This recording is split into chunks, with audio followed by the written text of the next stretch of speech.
Hi there, and welcome. My name is Sean Ward. I'm a health transformation consultant, and I'm here to talk to you today about three good things. Three good things is an example of a gratitude practice.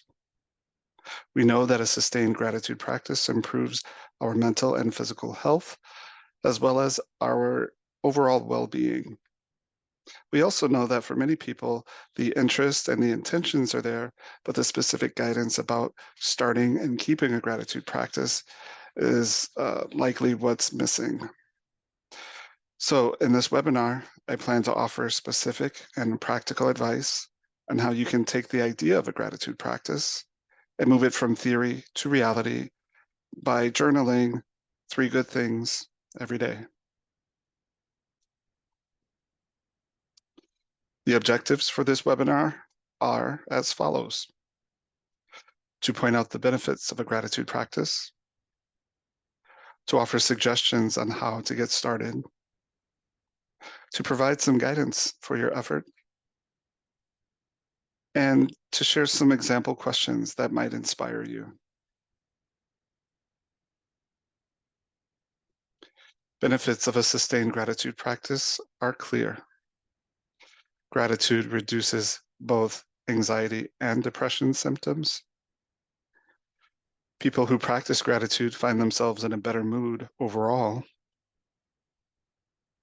Gratitude practice might lead to better sleep.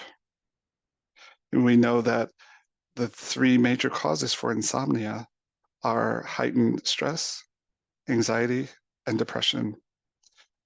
So, a gratitude practice can help to reduce all three of those and thereby improve your sleep. And finally, practicing gratitude also leads to a greater overall sense of life satisfaction. This makes sense, right? As the practice is correlated with a growth or a shift in personal perspective, something that leans us towards a more positive side of life. So let's get started with the basics. I'd like you to write down three good things that happened to you. Do this every day. Commit to at least 1 week, but know that it takes 14 to 21 days to make it a habit and to see lasting changes. Pick a time of day that works best for you. Do you have 10 minutes during your lunch break to write things down? Or perhaps make it a part of your bedtime routine. Think about the specifics of your life and where it might fit best. Don't just think about items to write down. I'd like you to actually write them down. They don't have to be major life events like engagement or childbirth. Of course, those things count, but the items that you write down can be very simple. Something like, my coworker made coffee today, and it was really good. I invite you to keep the practice very simple. If you think you might be overthinking things, you probably are. And remember to have a bit of grace with yourself as you're creating a brand new habit. So give it a try. As you write your three good things, use the following guidelines. First, give the event a title, something a little more specific, like, my coworker complimented me on my presentation today, instead of simply stating, I had a good presentation today.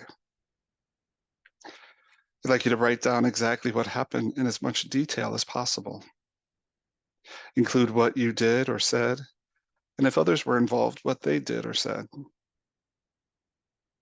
Include how this event made you feel at the time and how this event made you feel later.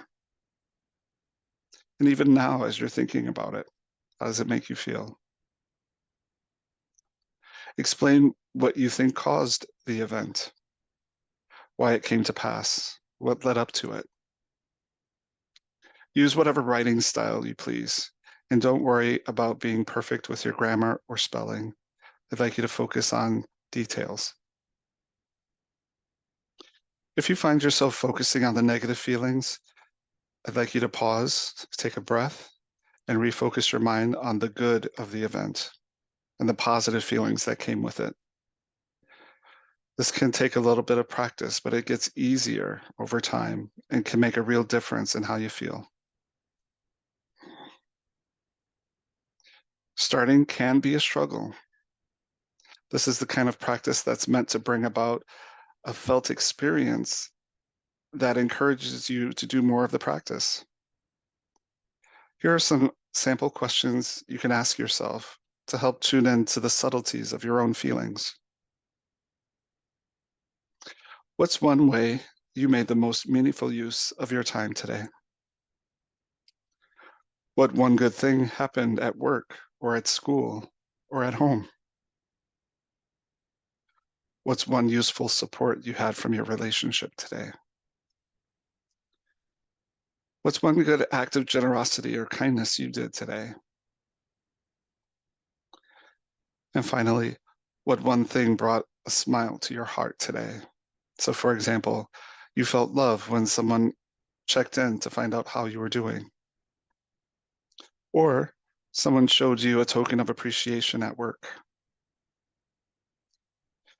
It could be a shared time at around the dinner table, laughing and talking with family.